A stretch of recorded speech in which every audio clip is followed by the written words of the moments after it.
taking a picture after heart Oh yeah. Hell yeah. Remember this one. Hey, you gotta tell me, when is the time in your life when you want to kill somebody when you had a bad day? When I, just one time, man, and I was really under the influence of crystal meth and. Let me tell you something. Us as soldiers, we don't have a choice. We have to go in there and kill the enemy.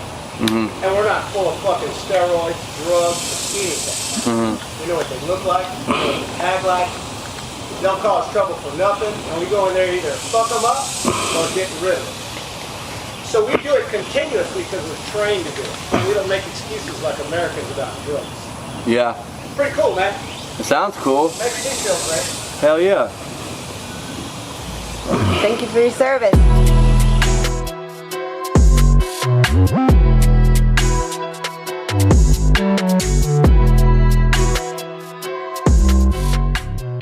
Okay.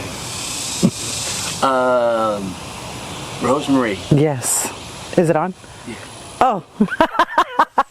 So what, where you from? Okay, first I'm from Austin, Texas. Born and raised. I'm an Austinite. What part of Austin? I actually I like to say that I'm from everywhere. I don't think there's not a part of town that I'm not from. But as I grew up mainly on South Side, and after the death of my mother, of course, from there is where I went everywhere. Whether if it was from East Side to Riverside, my stomping grounds, I call them my stomping grounds, was Riverside. Anywhere from East Old Torv all the way to maybe 7th Street. Yeah, about 7th Street. Kept myself through there. Didn't matter where it was, if it was bridges, the woods, houses, bandos, pretty much just anywhere I could fit myself in. Back in the days, you know, before my nowadays, I actually was as well, you know, I called myself the cantinera, which is the bar lady. I made sure to, you know, place myself in the bar. As I grew up, you know, a little bit about myself. As I grew up in Austin, I grew up in a very dysfunctional household. I grew up watching my father and my mother use and abuse drugs, each other, physically, mentally, emotionally. It was pretty much, as a child, you know, I can say, you know, I really wasn't given the opportunity to live a life as a child. I had to grow up and grow up fast. I had to, you know, of course, take care of the brothers, the sisters, the younger siblings. I had to be mom, you know, while my mom and father were, of course, getting high in the room, you know, beating the shit out of each other or whatever was going on. I, of course, you know, had to take care of the kids. I had to make sure the kids were fed, bathed, walked to school. I didn't get much of a education due to the fact that, you know, I had to stay home. I had to watch, you know, of course, mom, dad, make sure everything was okay. Mom and dad, you know, majority of the time were, if they weren't there getting high, they were, of course, doing the illegal stuff, you know, that, of course, every, you know, majority drug addicts become a part of, you know, once you get deep into it. And from there, it just went downhill. By the age of 12, my father, you know, he kept his word. My father was a man of his word. And when I say that, he said, you know, he used to tell us, you know, that one day, you know, if my mom ever left him, that he was going to kill her. And he kept his word. He murdered my mom at the age of 12 when I was at the age of 12. And when he did that, that's where my life came spiraling down. I already did not have any, you know, what's that word I'm looking for? Any parental guidance, you know, in the household. I was pretty much, you know, having to learn everything on my own. So there was really no guidance in my life, no direction. So after my mom got murdered, I pretty much went to, you know, I became very rebellious. And I went from an aunt to my father, from my father to my sister. and it just got worse. And at the end of that, which was by the age of 15, nobody wanted me. And I ended up going to the street at the age of 15. When that took place, immediately the street sucked me up. It didn't really too much start with the drugs right away and the drinking. I was that very quiet, timid young girl, you know, because while I was back at home, of course, I had been, you know, molested and, you know, spoken to, you know, very negatively. And so I was very quiet and shy. Didn't really too much communicate with people. Didn't even know how to talk. But when I came to the streets, of course, you know, like they say, you know, if you're going to be part of the streets, you know, it's the game and you got to learn what the game is. And if you're going to be out there, you're not going to just sit out there. You got to learn the ropes. You got to learn what it is to be out there. If you want to be a part of it, you know, a lot of people were good to making you believe that, you know, they loved you. And I fell for it. You know, I was a young child looking for love. But of course, I was looking for it in all the wrong places. I was looking for it in majority men, you know, wanting homegirls, wanting, you know, people to chill with, kick it with, someone just to, you know, accept me, you know, for what I was, you know, who I was, for who I was. And really, in reality, I didn't even know who I was, but I got involved. I got involved in the streets and immediately I got sucked up. But along the way, of course, there was a lot of, you know, more brokenness added to the brokenness that already was, you know, done to me. You know, I lived a life of course, you know, being raped, being abused by men, being rejected, being neglected, being abandoned. I felt abandoned. So along the way, I began to drink. I found myself drinking. My choice of drug was drinking. When I would drink, I would feel numb. I wouldn't remember, you know, the thought. I didn't want to think about the times, you know, that my mom, you know, would call me out of my name or would beat me, you know, with a belt because my father beat her and, you know, she was upset. There was times that I didn't want to think about that. I didn't want to think about my uncle molesting me. I didn't want to think about a brother having incest with me. I didn't want to think about just never feeling ever like I was wanted. And then, you know, it being majority of the time the people that you love the most. And the drinking took the pain and it helped me just to shove it down. One thing I remember as I grew up is what happens in this house stays in this house. So I was good at that. I was good at shoving stuff down, shoving it down. Don't talk about it. You don't think about it. You don't talk about it. You just shove it down, throw it underneath the carpet, act like it didn't happen, and you go about your day. You don't tell the teachers nothing. You don't look to the left. You don't look to the right. You just keep going. You know what? You don't follow me. You don't do what I do. You do what I say. That was a very, very, well-known line in our house.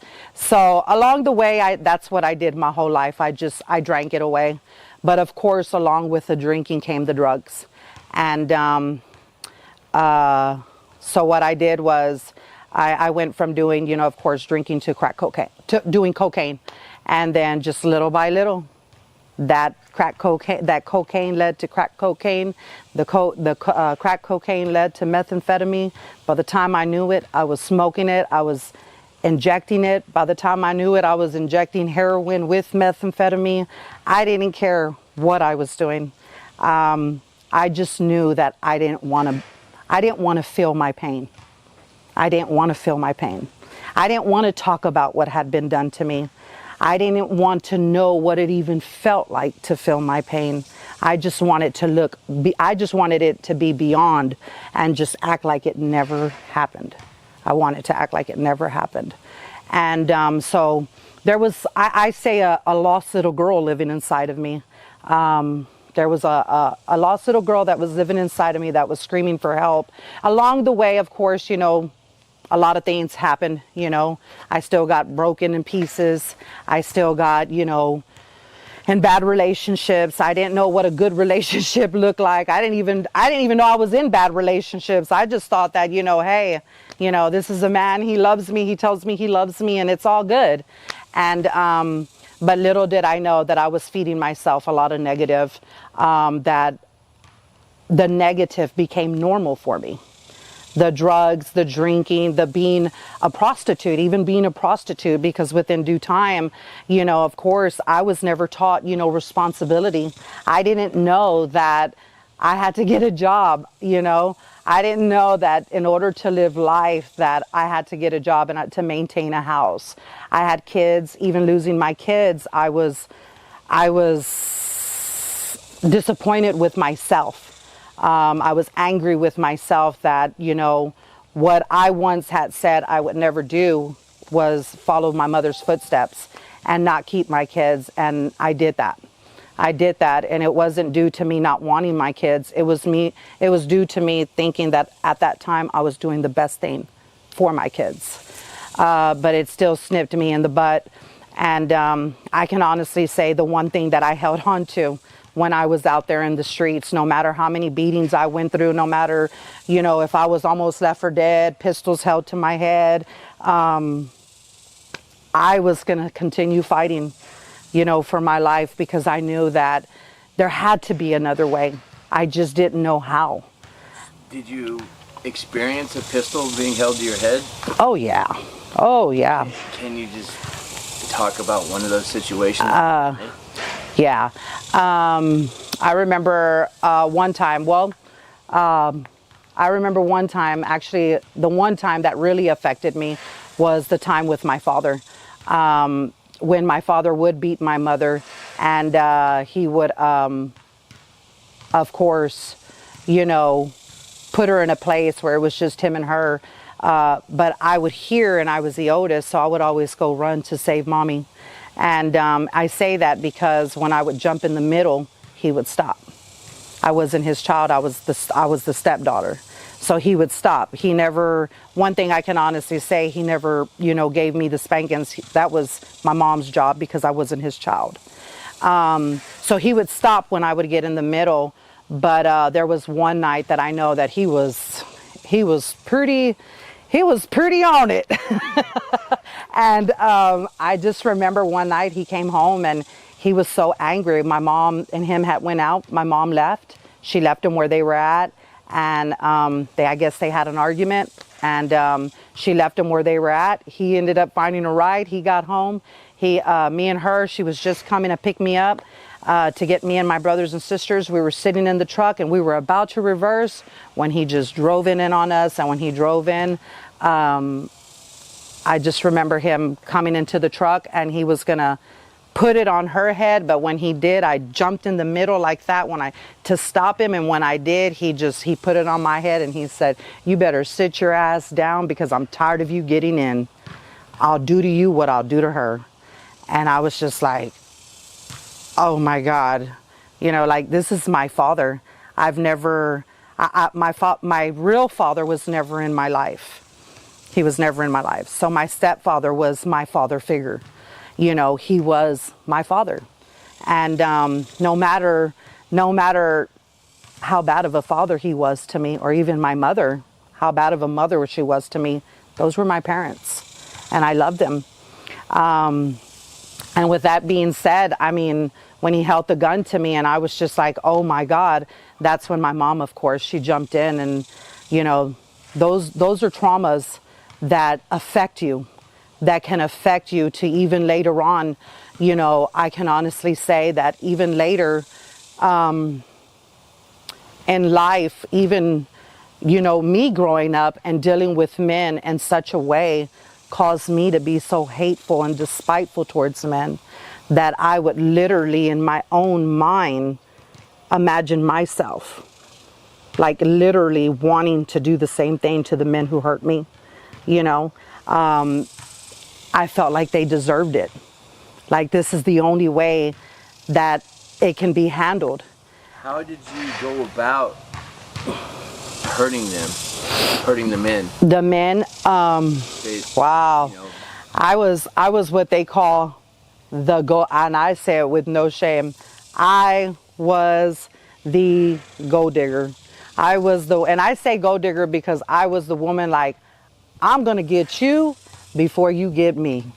Now that I've seen all this my whole life, every man that has been put in my life since I have grown up has shown me in my mind and in my thoughts then that that's how men were. So with that being said, my father took my mother, my uncle molested me, I had a brother who was molesting me, I had, been raped. So I'm like, this is my idea of how men are. So I'm like, oh no. Now the guard goes up and it's time for Rosemary to be, I'm gonna get you before you get me. So with that being said, now that I've grown up, I'm not proud of it, but I was that woman. I was gonna rob you. I was gonna break your heart. I was gonna take any and everything from you. I didn't care what I had to do to you. I didn't care how much I hurt you. I just wanted to hurt you. Do you ever talk to the brother that raped you? Actually, it was molestation, but yeah, I actually have forgiven. I mean, those were my days. The days that all this happened were my days before Christ. So those were my dark days. And now that I've come to the other side, I'm going to say the other side. Those were my dark days. But now that I've come to the other side, I've learned that there has to be forgiveness. I learned that, there's none righteous, that we all make mistakes. Is that me trying to justify it for my brother? No. I just know that even me along the way, I've done some things that I wasn't even too proud of. There was even a point of time, and I can honestly say, and I love to talk about it. One way that I even hurt men was when I was out there and I was diagnosed with a disease that was given to me. I even, for a while, turned around and said, okay, you want to play that way? Now it's my turn. Okay? And I say that to say this. I even slept with people knowing, that what I had been diagnosed with. And I don't say that proudly. I say that like in, what? I've done some bad things. I'm not perfect. My brother's not perfect. The uncle who molested me, the people who raped me and left me there for dead. Have you spoken to your uncle? My uncle, no. I forgive him, but no. I haven't spoken to him. What does the conversation look like between you and your brother? Or does he admit what he did to you? We've never even held that conversation. That is actually a process right now that I've been like praying on, and I'm asking the Lord to bring us together so like that we can sit down and we can talk about it. Because remember, we grew up, you don't talk about nothing. You just hold it in, you say nothing. But now that I've grown up in my walk, it's like, no, this needs to be discussed. Are you scared to talk about it? Or how do you think it's going to play out? Do you think it's going to play out just fine? Or, I mean, of course it will be fine, but do you think there's going to be any commotion or? No, I don't think so. I think the main thing is that my main thing is I don't want to bring up what took. I mean, I want us to talk about what took place, but I don't want to like hold it against him. I just want him to know, you know what? You knew what was wrong. This took place because even after he was molesting me, I even grew up. It's insane, but even I grew up like with this sick mind that it was okay. That it was okay. Like in all honesty, like I grew up with this sick mind that, hey, this is okay. This is my brother and it's all right. He's telling me it's okay. And so at the time, you were okay with it because you believed the first time, no. Okay. The first few times, no, I wasn't okay. But then after, this is my brother and I love him. I look up to him. So with that being said, of course, once I get older and he starts feeding it into my mind, like it was a real sick type of I don't even know how, like, as a child, I was not okay with it when he did it. But then even as I grew up. When you say child, how old is that? I was like maybe, how old was I, Lord? Like 7 years old. 7, 8 years old. When that first took place. But then as I grew up and I became this young lady, when we would go party and get drunk, like he really made me believe like it was okay, and we continued. Like, and I would do it. So it was like you guys became up together. Yeah, like when we were drunk. Like he would, yeah. And when did, so now you don't think that's okay? Oh, definitely not. Like, oh no.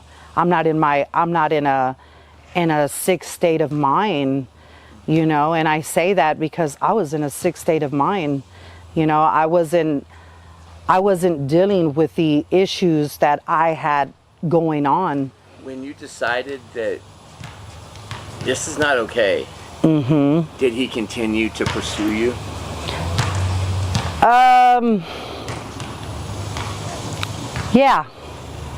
Yeah, there were times. Yeah. Y'all were both looking for love.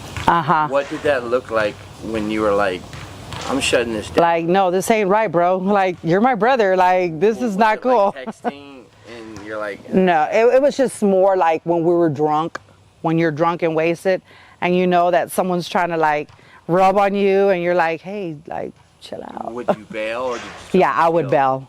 I would bail. So you say your drug of choice was alcohol. Yes. What other, I mean, what was your second drug? Like, as far as narcotics go, what was your favorite narcotic? My favorite was meth.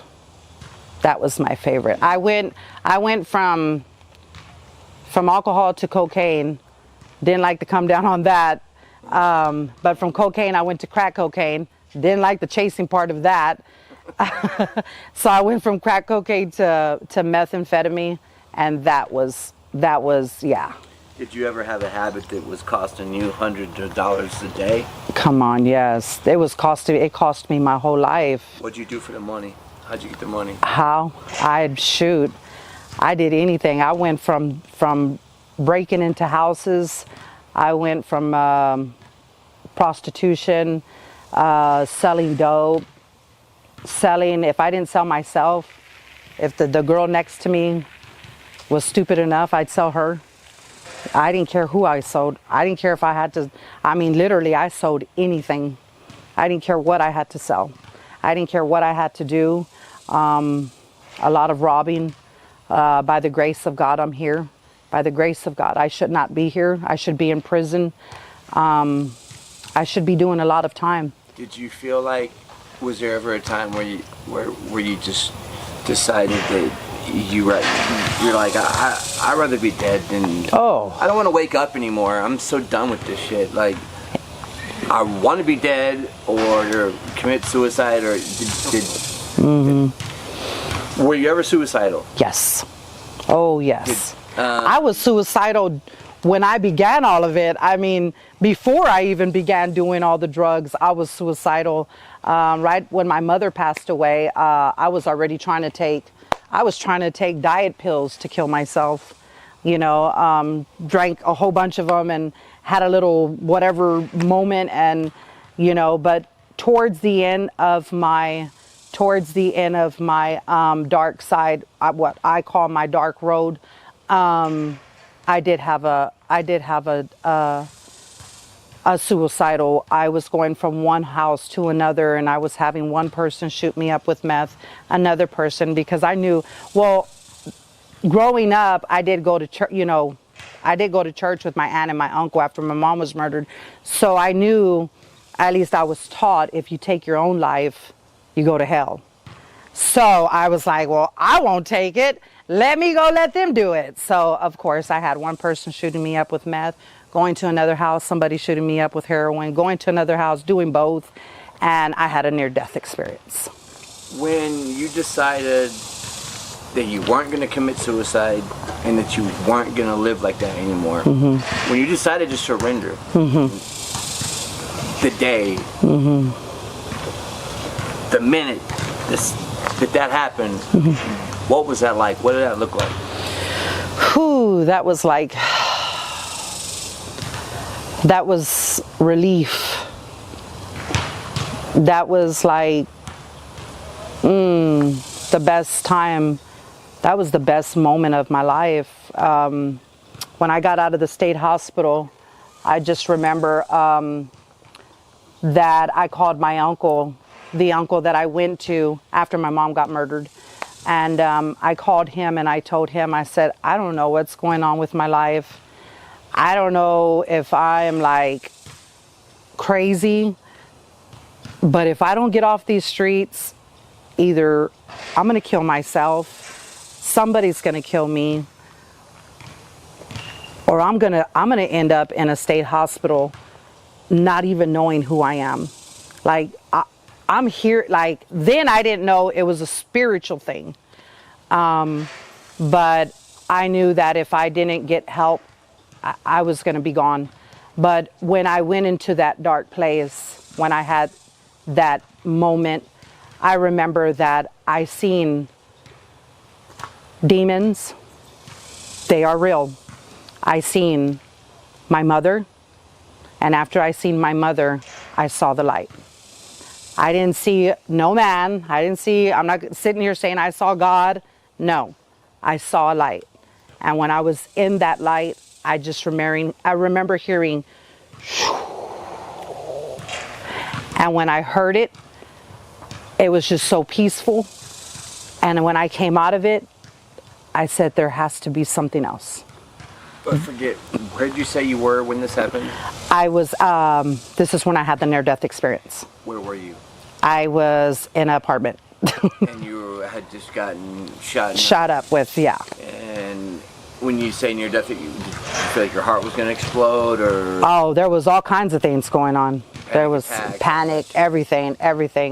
And when, like I said, when I came out of it, it was just like, whoa, like there is a heaven and there is a hell. And I say that because, like I said, I saw the demons, I saw my mother, and then after I saw my mother, I saw the light, a real bright light.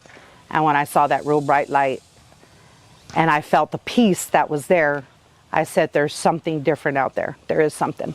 So the next day or the weeks following, how did you progress towards getting better? Well, with that, like I said, I called my uncle, and my uncle told me he knew what I needed to do.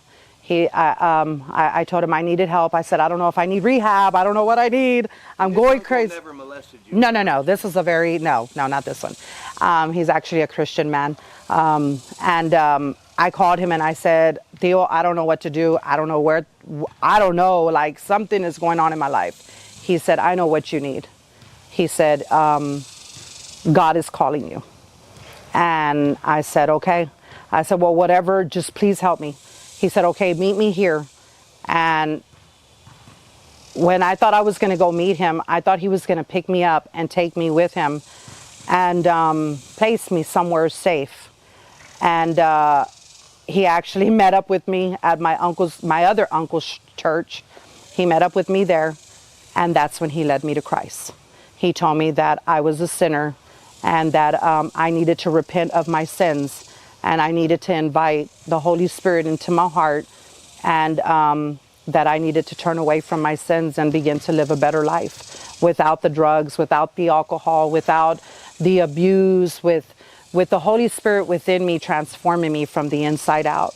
And at that moment, I'm going to say I didn't know what I was doing. I just took a leap of faith and I said, okay, yes, whoever this God is, I believe it. I believe that this story is true. Come into my heart, transform me, change me, make me a better person, teach me how to be a better woman, show me how to live a life without drugs, without alcohol. I just want different. I want a new life. And that's where my life began to change. I immediately, instantaneously, I'll never forget, I just felt it like I could breathe, and I was forgiven, And ever since then, my life has not been the same. Now, will I tell you I'm perfect? No. I still make mistakes. I'm learning. We're all a work in progress, and but one thing that I can say is that I've learned to say no. No. I've come too far. I've gone through too much. I've gotten beaten. I've gotten used. I've gotten hurt. I've lost my kids. And all by my choices. I lost my kids. I had nothing. I was homeless for 22 years. I was sick and tired of waking up next to men that I didn't know. I was sick and tired of not being loved, not even knowing what love was. I thought because you told me with your mouth you loved me, that was love. I know now that's not love. It's not love. And I was sick and tired of it. And ever since then, these are not tears of feeling pity for myself. These are tears of joy. Like, I don't have to go back to that. I don't have to be that. There is a way out. You say that you know how to say no. Now I know how to, if I know how to say no. Okay. When I go through something, when there's a situation going on in my life, I don't have to sit there and look at the problem. I don't have to sit there and waddle in it and feel pity for myself. I don't have to be the victim.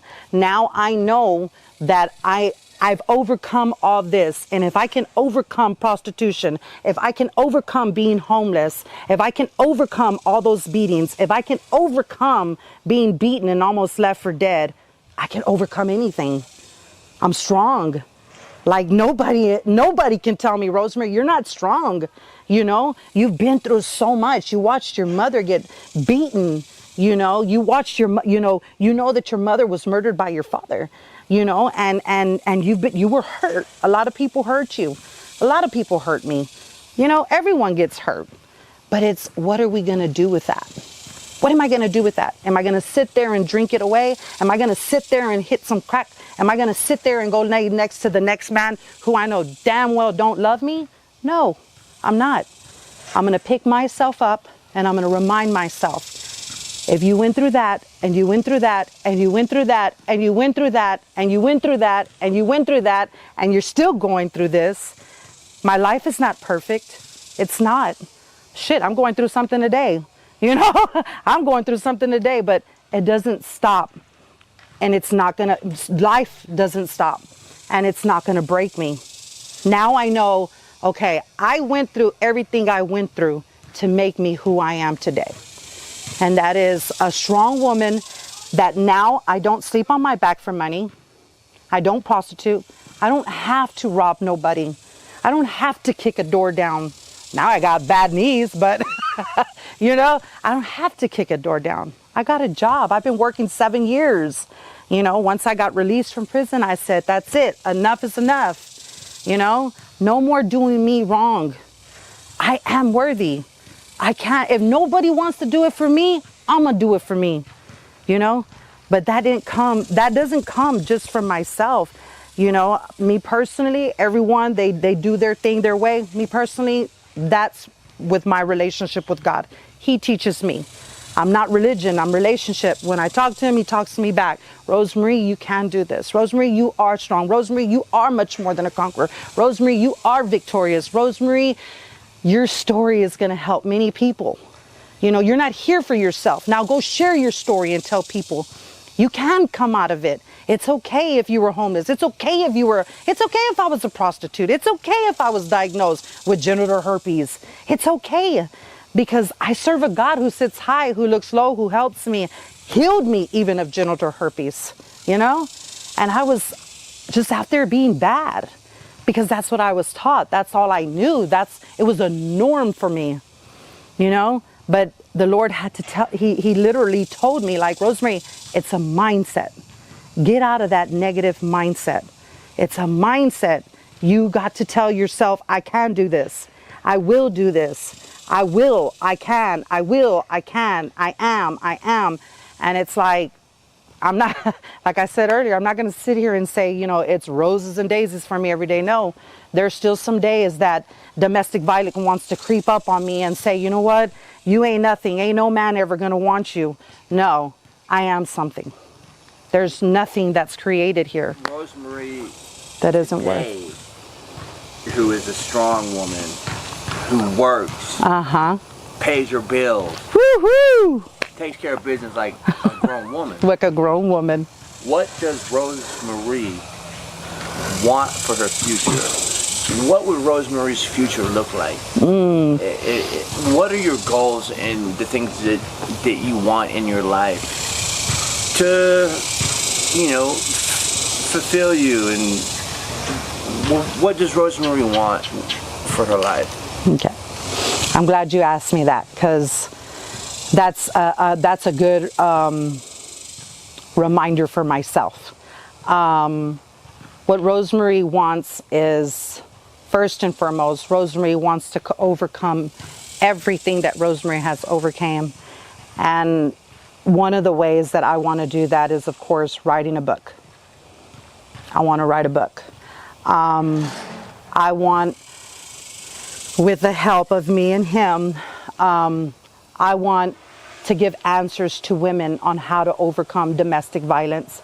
I want to give answers to women, and which is very huge to me, because women back in the days, all they wanted was my dope or my man. So I didn't communicate with women. It was like me and women, I had more guy friends. But today I can say I cut down women. I broke women. And sad thing about it then was I was a girl. You know, why would I want to cut down another female? But this woman today wants to build women. I want to edify women. I want to share with women how I overcame it, how I overcame being the prostitute, how I overcame, you know, being the, in Spanish, as we say, the mujerera, you know, having to be with this woman, that man, this, you know. I was the adulteress. I wanted nothing but married man in my life. Why? So I could use him and send his butt home, you know, get what I wanted. And I even overcame that. I won't touch nobody's man, you know, and there is a way. I also, as well, another thing that I desire, hugely desire, is to have a shelter. Everything that I desire to do, Jay, I don't, it's nothing out of my own desire. Like, I believe every brand new desire that I have comes from the Lord, and all of it is to help someone else. And it's your passion. It's my passion. Everything back then was all about me. Oh, poor me. Why me? Why me? Why me? Me. And now it's like, okay, all eyes off of you now. Now we're going to help someone else. You know, so I think books would be great. I think a shelter would be great. Austin doesn't have many shelters. Right now, I don't see it. Like, I'm like, hold up, wait a minute. I barely even got my car payment. But no, Awesome. I mean, I'm really serious. Those are big time, awesome goals, and I can see now that you're telling me this, like, because I have things that I want, and you know, I just had to put one foot in front of the other and started it. Are you at the place now where you're like, how do I do this? What do I do? I mean, is it, and I know it's probably becoming a burning desire of yours to do this, to write this book, to take the next step. Do you think that you will put yourself out there and are you ready yet to take that first step and try to just cast a line out there and see how would you write this book, or whatever that may look like? Are you ready for that yet, or are you almost ready? I'm going to have to say that I'm ready. I'm going to have to say that I'm ready. I know that I have the answers for it. I mean, it's obvious. I've overcome a lot. Okay. And I don't say that boastfully. I say that in proudness, towards the Lord.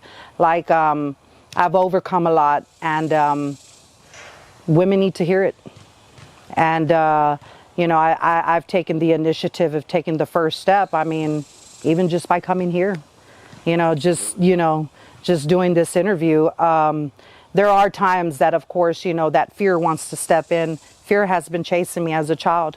Fear has been chasing me as a child, chasing many of us, trying to keep us and stop us and paralyze us from going, to jumping into something that can really be huge, and I can honestly say sometimes it does. It wants to stop me in my tracks. Hey, you can't do it. Yeah, but you can't do it. There's no way. You don't even have the resources. You don't even have the funds. Like, where are you going to start? Nobody cares to hear you. Your story is no different from the next person right there or that person. All of y'all are just drug addicts. These are all the things that, of course. We were chosen. Yeah. Yeah. You know that? Yeah. Indeed.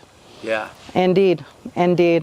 So, I actually have a very special lady in my life right now. And, if she happens to see this, I love you, Veronica. She actually a very special lady, and she's actually gonna sit down with me and lay it. She wants to lay down like a layout, like a transfer, putting it down exactly how I want my shelter. And for me, that's the beginning. Lay it out, give it a name, put a name to it. Put a layout on it, on how you want it to look. Something that I've been thinking a lot about, or like, okay, like this shelter that I have, I don't want it to just be a place where people come and they just stay here for a few days, a couple of nights, and they burn off. No, I want them to come in, and I want them to have resources. I want them to, of course, of course, have a caseworker, of course, have certain classes, because we all know as drug addicts, Life skills classes. There you go. Because I mean, it's needed. It's needed. And of course, I do want it for those who are serious, who want that brand new life, who want that chance. I was never given that chance when I was out there on the streets. And now that I look back, I'm grateful for that.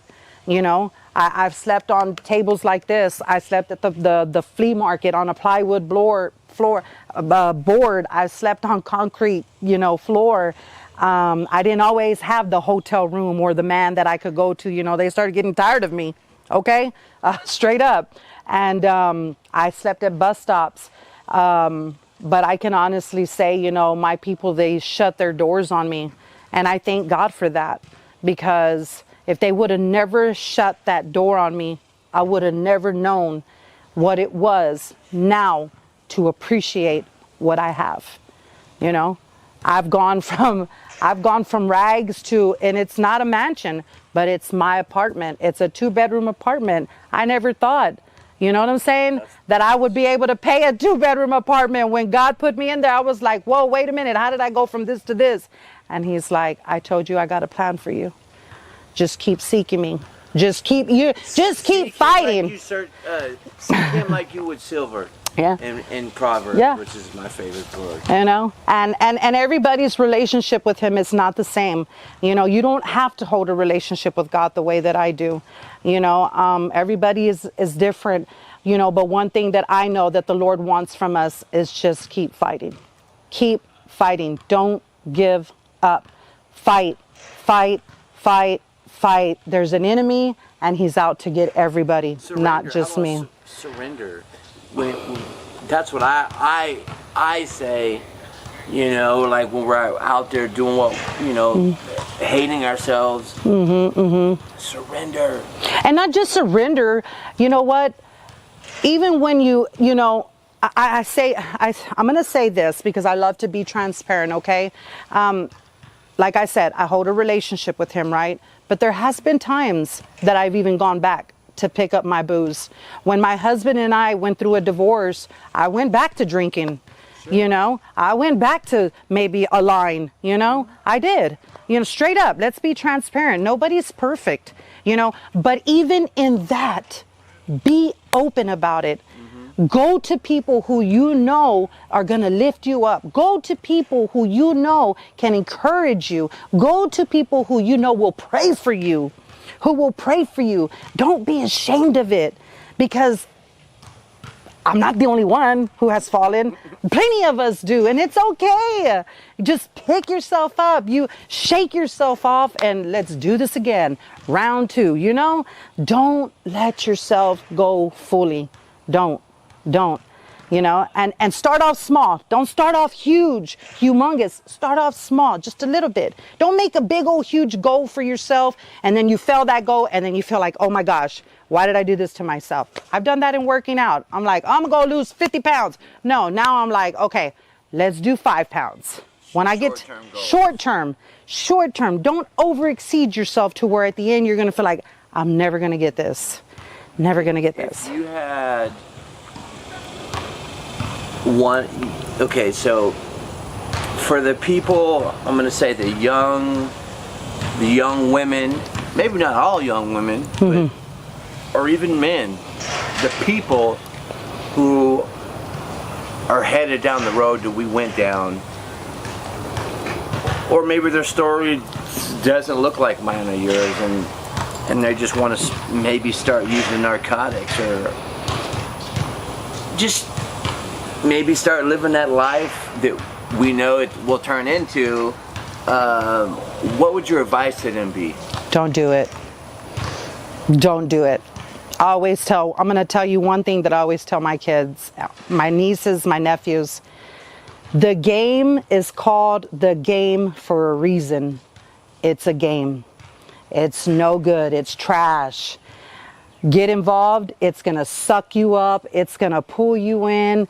The game belongs, and I mean, I look at everything in the spiritual realm. The game, the streets belong to Satan. If that's what you want, that's what you're going to get. Don't touch it, because it's the real deal. It's the real deal. It's real Satan. It's the real devil. It's the real, it will mentally torture you, physically, mentally, spiritually. It is nothing to play with. It's nothing to play with. Stay away from it. Stay away from it. Stay away from it. If your friends try to encourage you, hey, just, you know, it's all good. Those are not your friends. They're not your friends. You know, and I really don't even like to put it like that, because some people themselves are lost. You know, I've even encouraged, back in the past, I encouraged my brothers and sisters to use dope. And it didn't mean I didn't love my brothers and sisters. I just had no idea what the hell I was encouraging them to. You know, I didn't know that I was encouraging them to one day. I mean, my brothers and sisters gave me dope plenty of times. We thought we were just chilling and kicking it, right? And they never knew that one day, from smoking marijuana, doing a line, that one day their sister was going to be shooting it up, trying to kill herself. And it happens like that. Like that. It's not a game. As quick as you get into it is as quick as you can be on your back, gone. If there was one last thing that you had to say, whatever it may be, whatever it's about, what would it be? If you had something to say, what's the last thing the last message you want to send? The last message that I would want to send to everybody is, learn what love is. Learn what true love is. True love is an experience that you could never, you can never lose. And when I speak on that, I'm speaking in God terms. Okay? Experience true love. Experience true love and learn to love yourself. Because without being able to love yourself, you cannot help nobody else. You can't. And if you can't help you can't help the next person. There's a scripture. You're just gonna drag them down with you. Just learn love. I mean, love is real. People think nowadays love is not real. it's not real, but sometimes we don't take the time to sit down and experience that. But it's real. When I say I experienced the life and death situation, it's real.